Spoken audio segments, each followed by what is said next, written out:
Matou vi ia mawhaftaia lau fio ni TAEAO matou tua.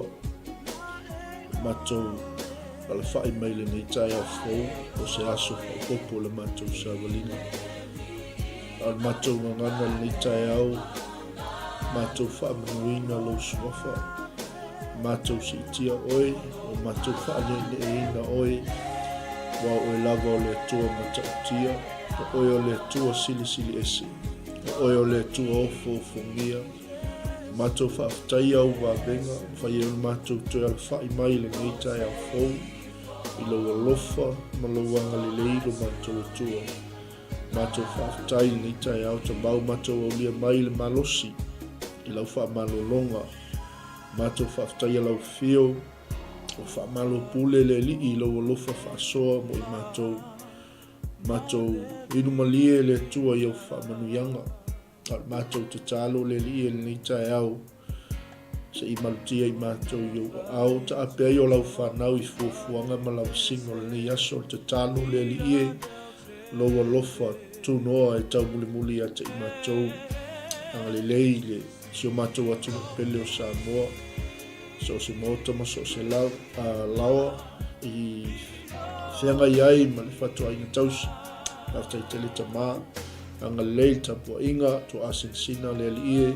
mai se lau whainga luenga tofi le tua i so se whata whaitaulanga lo matou tua Daily file mua lau fio i ata i matou umalawa whamanuia le au ngā lulue le au fola o lo whenga i le tua ma le tala inga ma le misiona le aso whamanuia i mō paanga Local Kingdom TV mai so tino ke riso amene amene e toi whatalo whatu tatu a inga le TAEAO fau ma lole sai fo manuia ia ai lawa maua i le nei fo i TAEAO i le alofa o lo tatou tua. Good morning, greetings and welcome in the wonderful name of our Lord Jesus Christ. 𝚟𝚑𝚙𝗎𝗓𝗔𝗓𝗏 o le atua na o lo e au na iai o le atua na o lo e talitonu iai le ua mafua ai o tatou lau lua silfa i lunga o peanga o malu le ea le nei fo i TAEAO patalo fatu tatou ai ngai lunga o penga te whailangi sunga i le whaiwhiau ina tui maunga whaaftai mafuta mai malo fo i le tawata i le nei TAEAO whaiwhia ngai mga luenga po whaise malolonga i mota mlawa ia whaamanuia le tua i whainga malolonga o le nei aso mai seo tatou ai Shirley, good morning. Whaamanuia le tua i le nei TAEAO and some of our family that are watching from near and far. Whaamanuia le tua i atu o malu ainga o le this is another edition of our spiritual breakfast every morning o le whapuponga ne o tatou malu TAEAO whaaleanganga i TAEAO taitasi sa e foi o tatou tautua ma le o nanga i wai ainga o TAEAO mo le atu le nganga whaaftaitele ta mawhai au ia fiu mo tatou por kalame le TAEAO toto lima le afi TAEAO taitasi o lo o ngalua mai ai le tautua ma le au nanga le tatou Word of New Life i Samoa whaamanuia le tua i lau sunga whawhengainga ma whaitua ma se foi o au na le tua lo au toa mai awa le folofolaina o le afionga le tua ngalo whaamanuia le tua le nei TAEAO le whianga iai malolonga ma se foi o ngā luenga ma so o se tiute ma so o se whaiva ma whatai le mafuta mai le mwhai ona whangaloina le whatalofa i le tino ke riso o lo o whai ona tatou mafuta whatasi le nei TAEAO whatalofa atu le tamaia freti mantina ia tise sunga i whawhiangainga mo latu whalitua whatalofa atu fo i le tamaa te tai ia bishop nei TAEAO fau whamanuia le tua i tiute mawhaiva o le nei aso e maisi o fuafuanga ia o loo whengai ai fo i le nei tausanga whamanuia le tua leo sa tatou iei le aso nafi le tatou mta upu o le whaatau a ina o le tatalo whai on tatou tatalua tatou ai atili le nei TAEAO ona o le aupenga lea le kerisiano o le aupenga lea o le tangata whaatuatua ma so se tangata ngalue ina ia mawhai ona ilona lima. Taoso i pea le whainga malanga ma le wholaunga whaaleagaga o lo tātou iai. Lea sa iai se fisili sa whataoto lea sonafi. Pe aise ai tāua ai le tatalo ia lima ni vaenga sa tātou tatalanoa iai. We pray because we love God. Alam tātou tatalo ona tātou te alo lofa i le atua. We pray because we depend on God. Tātou te tatalo ona tātou te whaalango i le atua. Tātou te mana o mia le fesoasoani a le atua. Tolu, we pray because we need God to act in our salvation. Tātou te tatalo ona tātou te mana o mia le wala au lia o le atua. E ngaluia ina lo tātou whaaultanga. Ia le alii. Wha tātou te tatalo ona tātou te mawhai ai ona te i le whaososonga. Peon tātou iai le mātai o losu mo le onu whau pe whaso matasi. We pray in order for us to resist temptation. Tātou te malolosi ono tātou tangata talo. Tātou te le tatalo loa ia vai loa tātou. Tātou te le tatalo loa peon tātou whaasoa. That is a sin. O so stangata i le tatalo. Ia o le masala. Ia le lii. Ia o vaenga nā sa tātou whaasoa i le asoa nafi. Pe aise ai tāu wali nei mea tatalo. E peon tātou tufa, tātou tatalanoa. E le mawhai ona a i mai au nā le atua mo mātou whaasoa atu. I se mea mātou te le o olai. Hapene. Ai whamanuia le atua ni TAEAO i lau whaafonga, i lau whaalongolongo i ana fionga.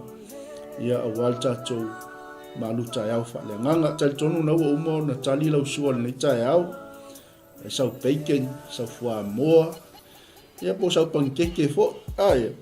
Ia ai o le anga ia to tātou po kalame ni TAEAO.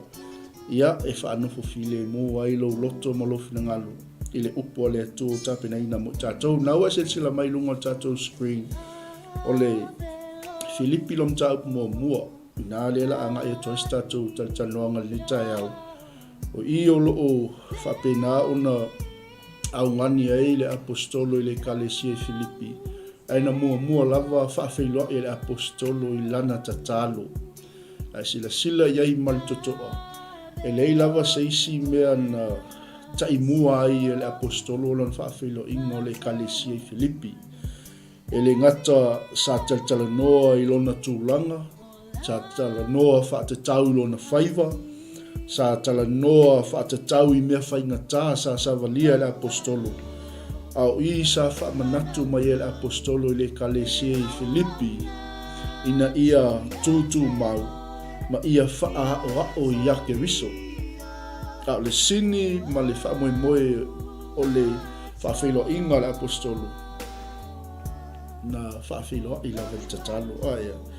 Ia whaamanuia mai le tua ni TAEAO o le tau mua la le la tātou anga i tua ni TAEAO. Awane i to ua le tātou pokalame nei aso o loo iai al tātou nisio au nā lea tua mesio tātou malo whaalonia o loo autowa mai lea taimi ma lea taimi. Ia e avatu se whaasoa mo oi, avatu se molimau mo oi. Ia o lea tātou anga i lo tātou tusi nei TAEAO. O le whaiupula e tolu anga i le 𝚟𝚑𝚙𝚎𝚘𝚎 se o tātou wawai, ma se o tātou whalongolongo i le whaafeiloa inga e le apostolo o le kalesia. Ona o le tātou te talanoa i mta upo te talo. Ma nai waenga sa tātou whaasoa i le aso nafi. I le mafua anga e tāua i te talo i o tātou polanga aia. Mai o te whaftai atu i lo watua i o manatu uma i ate o tou. E le au noa la o whaatonga male fia i au te talo uma mo o tou malawa. Ona o lo o tou mafuta whaatasi i la le tala le lei. Talu mai le ulua i aso, ua o mai i le aso nei. Ua o mauti noa le nei lava mea o ia na amataina le ngā luenga le lei totonu i ate o tou. e wha ato to ina I lava e ia e o atu lava I le aso o Iesu Keriso mantua le lei o le tatalo lea le apostolo wha pei ona tatau ona o manatu I le nei mea ia te o tau ma a wau atu ina ai o tau I lo uloto I lo ngei no no tanga ma lau wha atonu atu a toa ma lau wha maoni I le tala le lei o lo tofu sia fa atasi I tātou malawa mau I le alofa ua ia tau. A wawa sila fia mai e le atua ia tau. Ua tele lo unau ia tau malawa I le alofa muti vale o Iesu Keriso. Palongo, whafonga tātou ainga nei TAEAO. O lau tatalo fo I le nei. Ia wha atupu tele ina pea lava lo o tau alofa. Male I loa le lei. A toa ma le whaau tau ta uma. Ina ia masino ia te o tau mea winga ese. Ina ia avea o tau ma e wha maoni. Ma le tau lea ngaina. Pe a o I le aso Keriso. Wha uma lo te talo le apostolo. Ia tu tumu o tau I le fua o le ami o tonu. Mai a Iesu Keriso. Ina ia vi ia ai ma wha ne ina ai le tua. Praise the Lord. I ia le tua aia. Ese le au le lei o le tatalo le apostolo. Mantua le taimi lea le no tia le apostolo I tono le fale pui. O le tusi mai to tonu o le fale pui. Ma au maila na tatalo I le kalesia. Ua malie le loto le apostolo o no leanga le lei o le kalesia.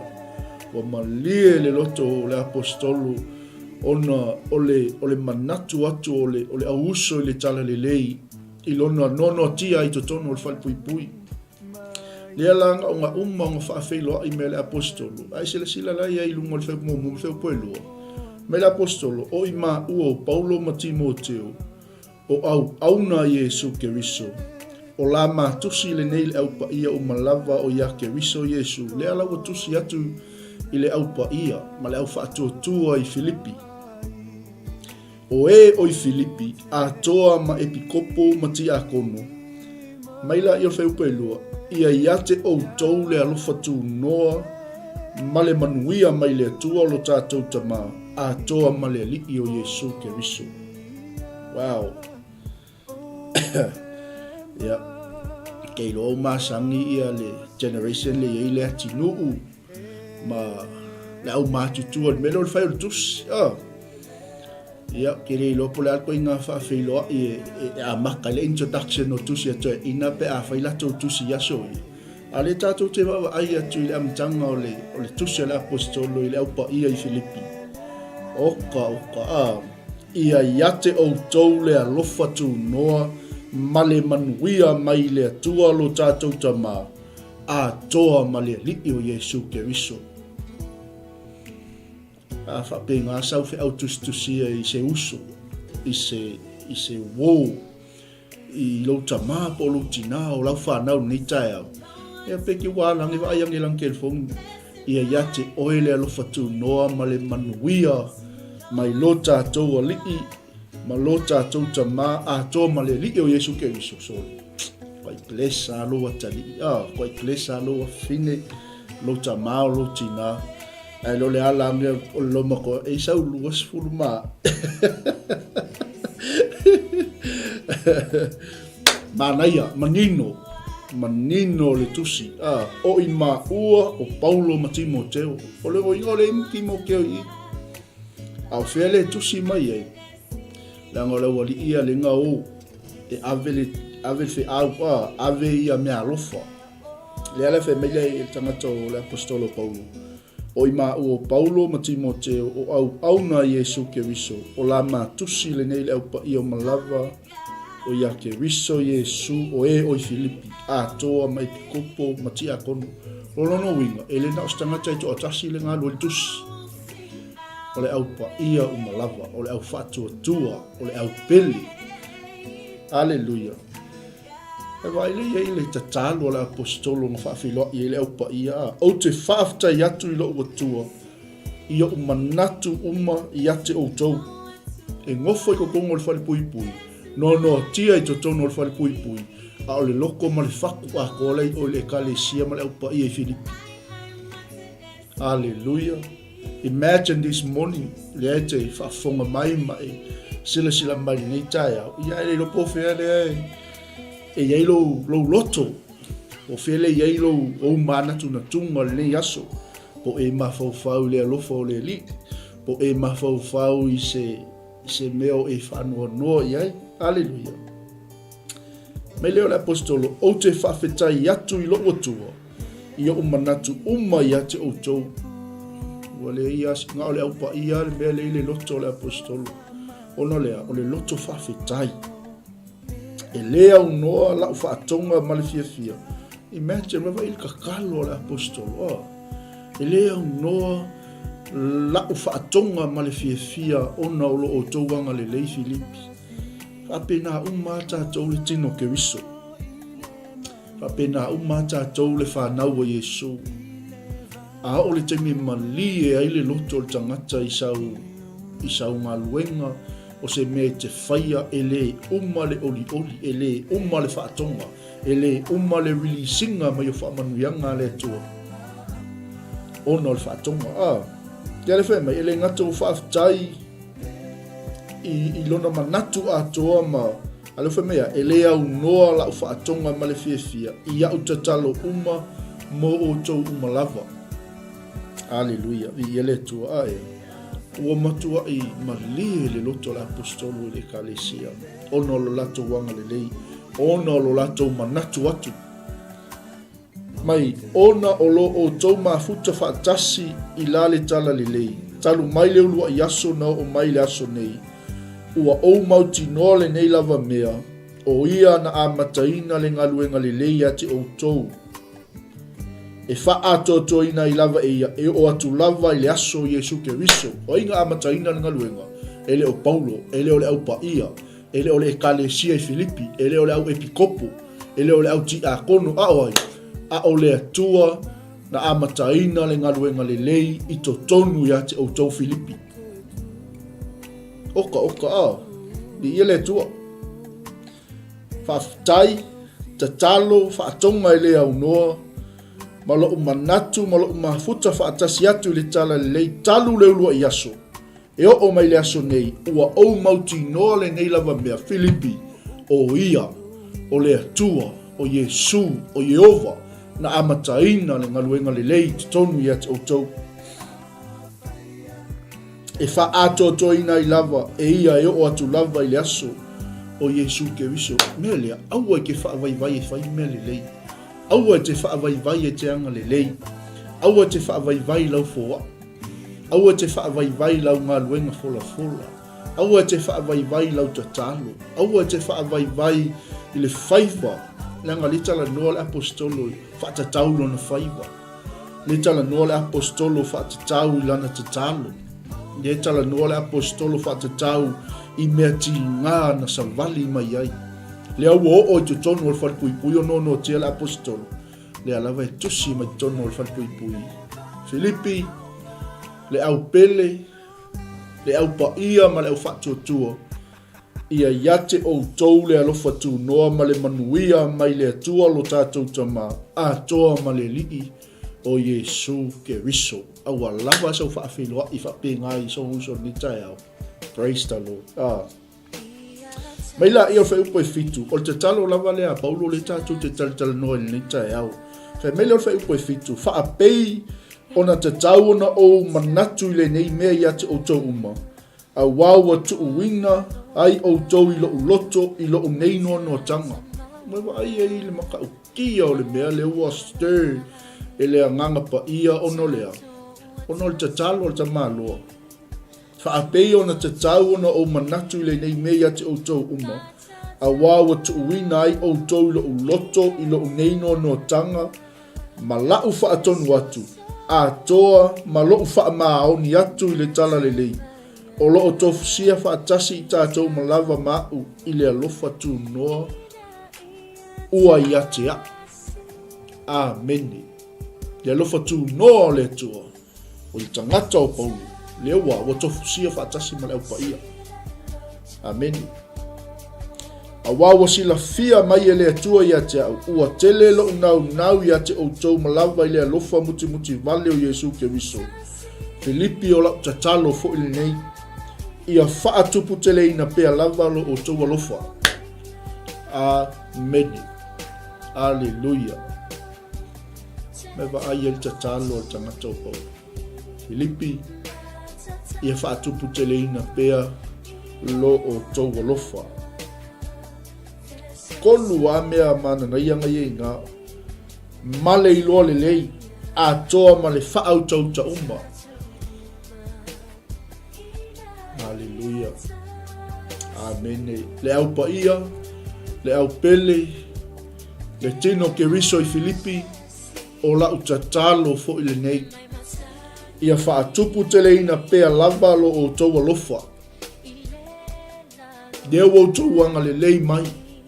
Lea wau tau au mai mea alofa. Lea wau tau manatu mai ilo o tau uso le tala le lei. Filipi o lau tatalo fo ile nei. Ia wha tupu tele ina pea lava lo o tau alofa. Amen. Ele nga o se ase kasi. Ele ngata a whai e iai mangise e safa ono le tala le lei. Filipi ia wha tupu tele ina pea lava lo o tau alofa lua male I loa le lei. Amen. Alleluia. A toa ma le whaau tau ta uma wewa ieli. E maa ngai o tatalo la apostolo a alofa I loa le lei. A toa ma le whaau tau ta uma. Ai sea, na ngai la me ia le tua mai. Mai loa le la apostolo. Ina ia masino ia te o tau mea winga ese. Ina ia avea o tau mai wha maoni. Male le tau lea ngaina. Pe a o le aso ke riso ke ilo. Aua te wha vai ke risiano. Aua te wha vai le au ka ia ma lau wha tua I fea. I Samoa, I New Zealand, I Australia, I Amerika, I Hawaii, Amerika Samoa. Aua te wha vai lea ngaia. E le aso e wha masino I nai tātou. E le aso e wha pale I nai oi. Amen. Ni ia e le aso ke oli e. Mea ina ia masino ia te outou mea winga ese. Ina ia avea outou mai wha maoni. E le inga o le alufa. E le inga o le iloa le lei. E le inga o le wha autauta. Ia avea outou mai wha maoni. Male le tau lea ngaina. Pe a o I le aso o ke riso. Me vai le ile fua le tua mai. Ai sila fai po sumaltas. Ia tu tumu o tau I fuo le ami o tonu mai a Yesu Keriso. Ina ia avea ai, ina ia vi ia ai, ma faa ne ina ai le tua. Amen. Halleluja. Tele iloa ia te oile nei TAEAO. Au wawa ai mal toto oile nei tusi male. Whawhilo inga le apostolo malana tatalo to ile au pa ia I Filipi. Oka. Mi ia le li. Oka le susia ma le tamau a inga. Whaasoso mai o le fionga le atua mo I tātou. Amene. Olo o tatalo mai ai le apostolo. Pangai ai o mea au mai ai le apostolo. Olo o whaailoa mai ai le knowledge o le atua. Malona matau tia. O le poto, po discernment. Le ua le loto le apostolo le apa ia mai Filipi tangata uma le ua discern le apostolo le mea le lei le ngaluenga le lei le alofa tu la o le apa ia mo ia a ono tia I totonu o le fale pui ia ai sila la fai upo suma lua ga ila lo fai upo luasfu o ila le upo tala no mai lo le apostolo e fa tatau I lona faiva e whatatau I lona tūlanga. O tala noa mai ele apostolo I mea na tupu, ele ngata o mea lelei, o mea ele lelei. Ia ma mea sa nono ti ai ono le tala lelei. Ele na o tatalo, nga whaasoa me le apostolo lea, lona tūlanga. Ele whai ngofie Filipi, ele whai ngofie. Alleluia. Mai leo fai po suma lua le ausoi o te mana o ia I loa o tou, o mea na o ia te au, wai uina tupu atili ai le tala le lei, lea la. Le ua tala noa me le apostolo I lona tūlanga, le ua tala noa me le apostolo I lona whaiva. Filipi, le auso, o te manatu ina I o tou I loa, o mea na o ia te au, wai uina tupu atili ai le tala le lei. E whaafale pui pui le apostolo I tono le whale pui pui. Ala le wata ape atu le, wa sala lau atu le tala le lei, wa uma na longo, wa longo uma to tono a ailea, le tala le lei. Lea wa tala noa le tamalo I lona whaiva, lea wa whaasoa le apostolo I lona tūlanga. E le ialuka malo I ka whau, Ia le li. O lea wa whaali ailo unono tanga ono Keriso, I le fale uma o le au, e leo atoa maisi mea uma. O le toa telefoi o le auso o I le lii o lo o matua whaatua tua ona o lo unono tanga. Ua atili ai ona lātou wha malosi e tautala I le upu, male le mata. Ewa ai le ia, ke leo le impact. Leo iei male auso, leo wa matala me le apostolo. O le toa telefoi o le auso o I le lii o lo o matua whaatua tua, ona o lo unono tanga ua atili ai ona lātou wha malosi e tautala I le upu male le mata. Keiloa. Awana I ngalo ia te tātou e le teimea, e le teimea luluina I le tātou sawaringa. E le teimea luluina I le tātou talainga. E le teimea luluina I le tātou misiona. E le malua I pea le tātou sawaringa. Ai. Ia le li. O isi foi ua tālai a Keriso male le matau alawa, male fina wale, a o isi ua tālai le loto le lei, lea la. Ngai ai a male au whaalame lave le tālai ngā le apostolo, male au uso, male au whaatotua. I ia le li, e o na tātou whaasoa le ni TAEAO.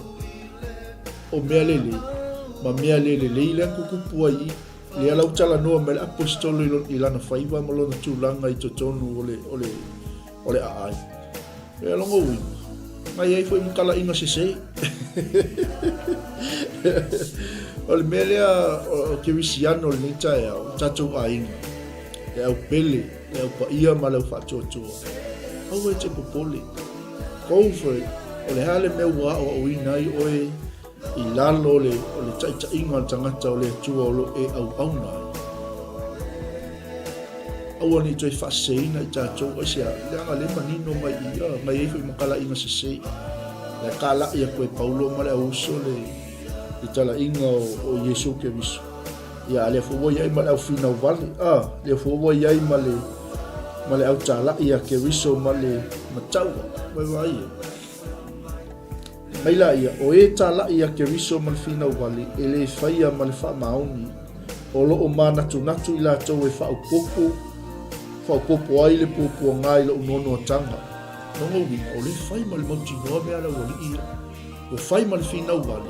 Inga ia fai se me e fa popo ile nono tia o le apostolo I tono fa kuipu. Amen. Ia. E wako kiki a umatato taimi ia. A oe ta lai ma le alofa. Lea la. Lea o le whaiva la lea o le apostolo, ma le auso. Lea ngai e ma le auso, le ngai inga fisosoani tala I. A o e ta lai ma le alofa, ua I loa I lātou, ua whaatuina au, ina ia o whaatonu watu, le tala le lei. Nino o le nei, pe wha pe whea, e ui lava I tonga whiti uma, pe whaatanga whai, pe whai ma le wha maoni, ua tala I nātu ai Keriso, o le mea lea ua o oli ai, e moni, o te oli ai lava. Aleluia. E wai e le mase popole la apostolo I tala inga se. I le au fina wali.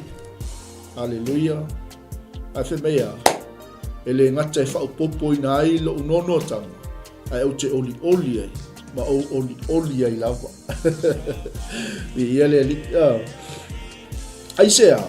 Ai sea o tau tala I whaapela apostolo ia o. Leo tato iei whai upo e skulu anga I lo skulu.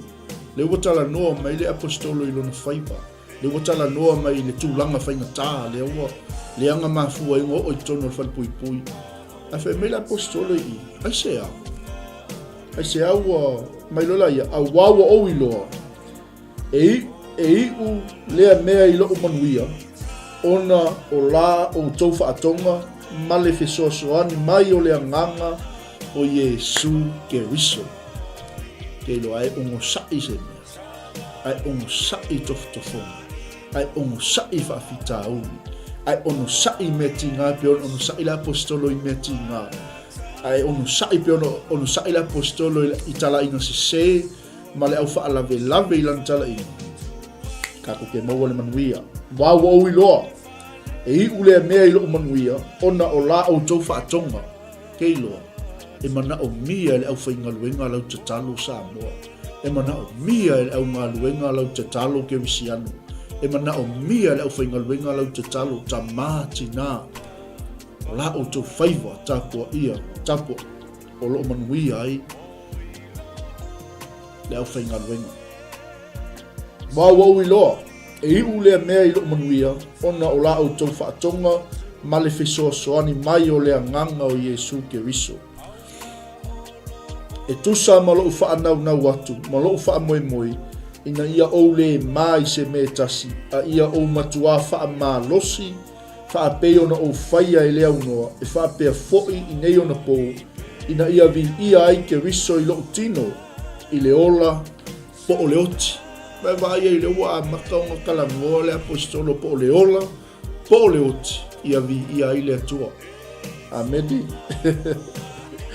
a ia ou matua whaamalosi e tusa ma loo whaanauna watu ma loo whaamoemoe ina ia ou le mai se metas o e mai a Iesu mei sa valingo tato ia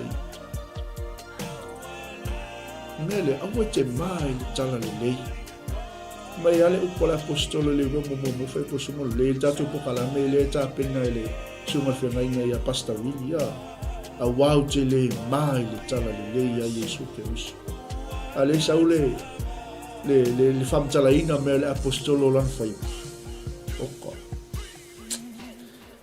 ina ia o le mai se metas a ia o matua whaamalosi whaapei ona o whaia I lea unoa e whaapea fo I nei ona po ina ia vi ia I Keriso I loo tino I loo wola po le oti mana ia le li saulo le fai upe lusu matasi anga I lalo lusu ma le ono o ila le talanoa me le apostolo ile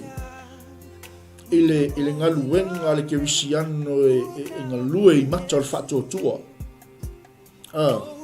ile ngaluenga le Kerisiano e filifili e ilea le mea le lei ma le mea le lei a wao lo wola ua ia Keriso lea a o lo oti o lo manuia lea a fai o te ola I le tino o le fua lea o la unga luenga au te le iloa po o le fea le mea o te filifilia a wau au wha le tonu I manatu e lua o lo ia te au le nau ia o walu ia wha atasia au ma Keriso o le mea lea e sili ona le lei peitai ia au tu mau le tino o le mea lea e sili ona o ngā ia te o tou ia wa lama fai utato po kalame ni TAEAO a fai wa e se me nga bisi ate o TATALO ai me se foi al fa so me la apostolo I lana faiva malona tūlanga nei ai to tonu o le ai leo Filipi e leo kako o foi le siva inga ma nei o tato po kalame ni TAEAO ai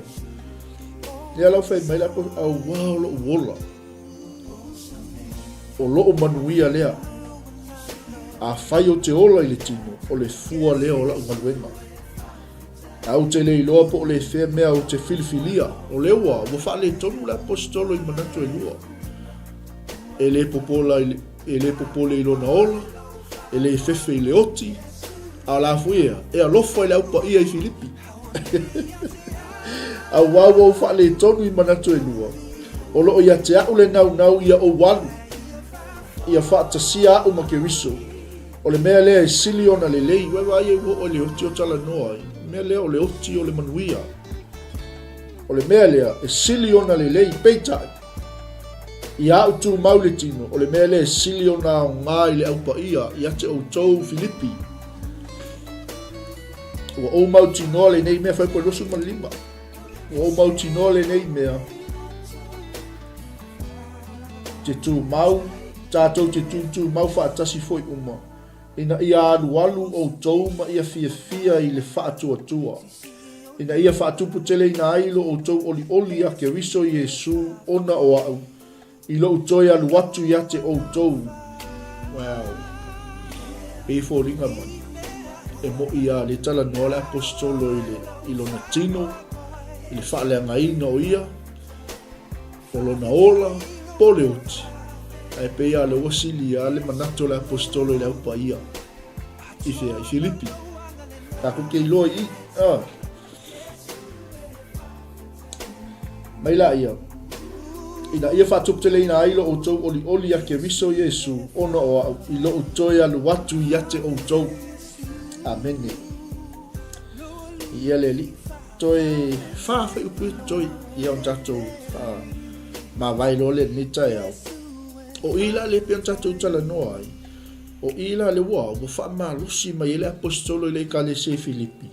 I le au whaatuatua e tauna e ta tauna ngā lulue i mata o whaatuatua.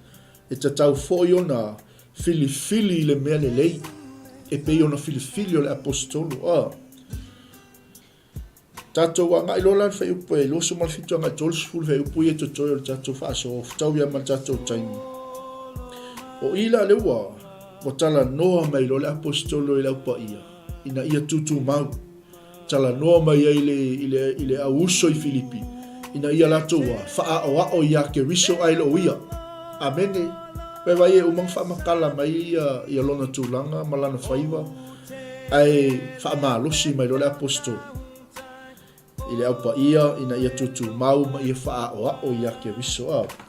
Ia, tatou wo. Tau ina ia tusa la au taua mio ma le tala le leia ke riso. Pe a whai o te aluatu ma whailoa i ma o tau. Pe o te nofo ese ia o tau i loa, pe a sina tala ia te o tau. Ua o tau tu mau i le loto ngatasi, ma le manatu e tasi, o loo whinau wha atasi, mole wha atua ua i le tala le lei. Amene. Manino ale fionga le atua, ole kiwe lei, ina ia tutu mau, ina ia loto ngatasi, tasi le manatu, tasi le loto, tasi le langona, tasi le wha tuanga. Via leli. Ua o tautu mau le loto ngatasi, ma le manatu e tasi, o loo whinau wha atasi, male au wha atua ua i le tala le lei. Amene. Tu mau, stand firm. Wha o ia ke riso, imitate Christ. Aisea, nanga lea lawa u wha maalosi mai lo le apostolo. O loo le wha matauina o tau i se me tasi e i la tau o e te mai. A wao le wha ilonga le ia te i la tau o le malaia. A o le wha ilonga o le ola ia te o tau e mai le atua fo i lea. A wao fua inga ia te o tau ona o ke riso. E le na ona ia wha atua ia te ia. A ia wha ati ngā ina fo i o tau ona o ia. Mai wa ai e. E le whaingo fie le ngaruenga le apostolo. Ngā savali ti ngā, ni savali whainga tā, na inu i mea ona. A whia tātou ni taia. O whaingo fie lau fō launga ngai ke fō laua. E le whaingo fie. A whai o ngai whaingo fie. Ia rongo winga ele i o tātou i le onga o le tūlanga le ngō o le apostolo. Aia. Aisea. Na ngai le whailonga le tala noa mai le apostolo. E i loa ai, le tala inga moni, ma le waenga inga kala i se, kam whai whaaleanga tala inga le apostolo. Inga ia, a ele ki ngai, e ke lila ngonga le ngā luenga ngai ki ngā lue e i whaalutanga ke uso. A whapea loke while mo, lo inga lau ke le o la ngona ina lea, le mamafa o le avenga. E ia le li.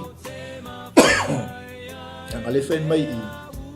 E le nauna ia wha atua ia te ia.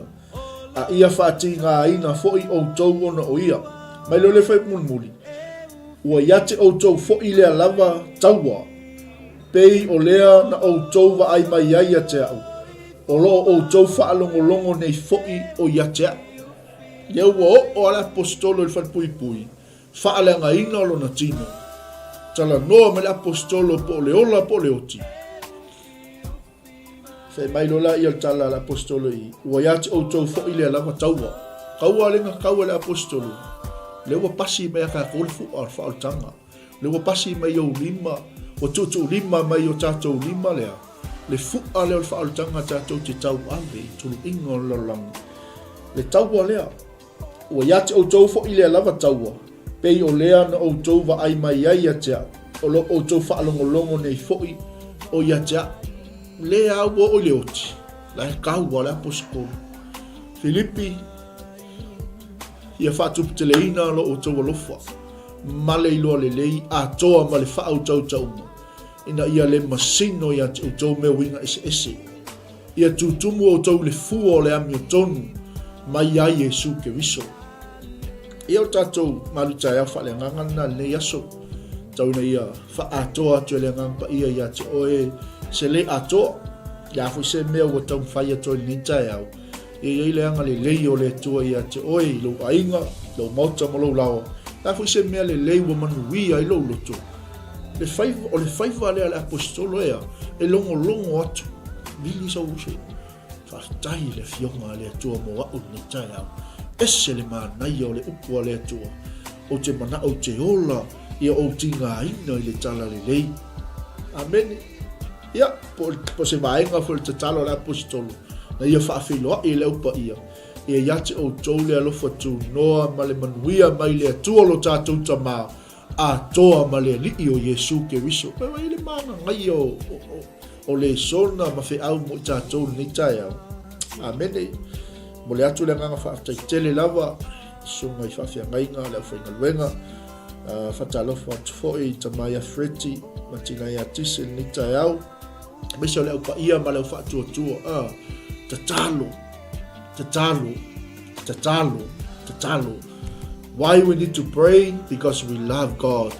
Why we need to pray? Because we depend on God. Why we need to pray? Because when we pray, we can resist the testing of our walk. Tato te mawhai on tato te te atu whaasosonga. Why we need to pray? Because we need to invite God to act in our salvation. Ai, ia le tua. Le lawa, o tala noa me le apostolo i lan tatalo. O oli le loto le apostolo. Ai, ia whamanuia le tua e toa ni TAEAO. Ainga o le tua, me se foi ia, se mato ainga pele i bangele, o neanga, manueua. Ia malitino ke wiso ni TAEAO. O ia o le aso malolo i matou. Awa te toe a pese matato au nanga le aso ia o lo ia fo ia au na le atua o lo anga i mai ia e fa wina le tato o nanga e mai se fo ia por kalame fa tu langa ina fa tai tele la o talo. Thank you dad. Sunga fenga ina freti ia mai lato uma la o fa ia si va vete le alu lungo to swafa ai fa mo le tua. La fo se upo mastala o le longo mali la fa fonga ia matua tunale o nanga global ma se fo ia o le tau fai ni TAEAO ia o se upo le tua matato ia fa mo ni tele le tua ia o tama anga le mai la o fio i por kalame fa wa o le yaso o fa taile ie o ia ile au fa tua le pele o lo talo Batapo ia le tua nei au nanga. Taile li ia i mele lei o matou ai, o matou feinu le TAEAO. O manli o matou loto le li i whaasoa, tai tele tama, whamamia i le nei aso malolo, maua se malolo le lei le li i. Nia wafo i le tua le matou whenga i le nei vai aso, i pol kalame ma ngā luenga. Whamamia la o whai ngā luenga ngā lulue i so se whata whai taulanga. Mai se la o whai ngā luenga fola i so se ala ata. Ia le tolo wang lei whamanuia i ngā luenga toi o nei aso o no Yesu ala tol matou talo. Amene, amene, amene. Ia, mea te nei, ka manuia le tue ia te oe sa mo le asu, soifua, ma ia manuia.